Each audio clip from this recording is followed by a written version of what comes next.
There is a myth that thyroid supplementation is a panacea for all sorts of reproductive problems in dogs and bitches, and this is a fallacy.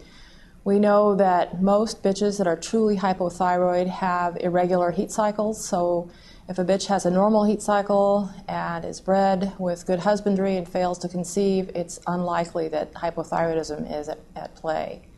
There have been very good studies done in male dogs who were made hypothyroid with radioactive iodine and then collected over a period of years. And these dogs became quite clinically hypothyroid, obese, seborrheic, anemic, classic clinical signs of hypothyroidism, but they remained fertile and were normal in terms of their semen evaluation for years.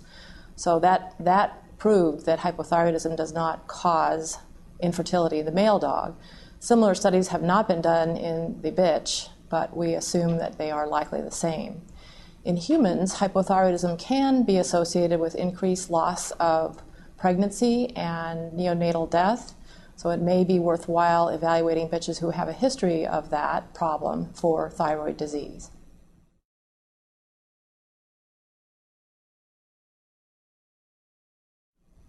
Commonly, I have a request to perform a vaginal culture as part of the pre-breeding examination for a bitch at the request of the stud dog owner.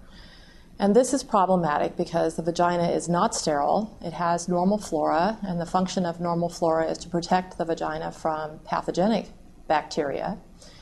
So if we perform a vaginal culture and it grows organisms, then treating those organisms is incorrect.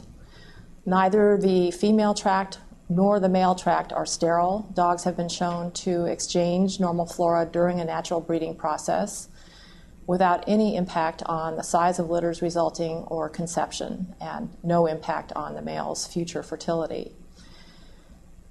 Bitches have gram-positive, gram-negative, and even mycoplasma organisms in their normal flora in a mixed bag, low numbers, and not associated with inflammation. The only test that we do recommend screening bitches and dogs for before breeding is brucella. That is a true venereal disease in dogs.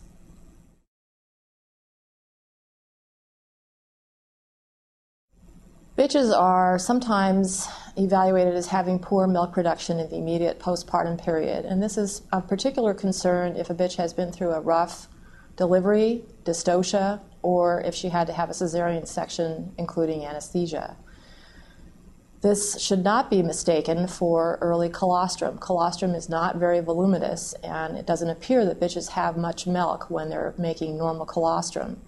Puppies will be satisfied and gaining weight, not crying. They'll be nursing and sleeping and nursing and sleeping with normal colostrum. But if in fact puppies are not gaining weight and they are crying and the bitch appears not to have much milk, there are some steps that can be taken early on in the course of this problem to treat it. Bitches can be placed on metoclopramide, which is usually used as an anti-nausea medication, but it does promote the release of prolactin, which then stimulates milk production. And they can also be treated with tiny doses of oxytocin to promote milk letdown. If the bitch is a very nervous individual, she may not have good milk letdown for that reason, and she may require mild tranquilization with something like acepromazine.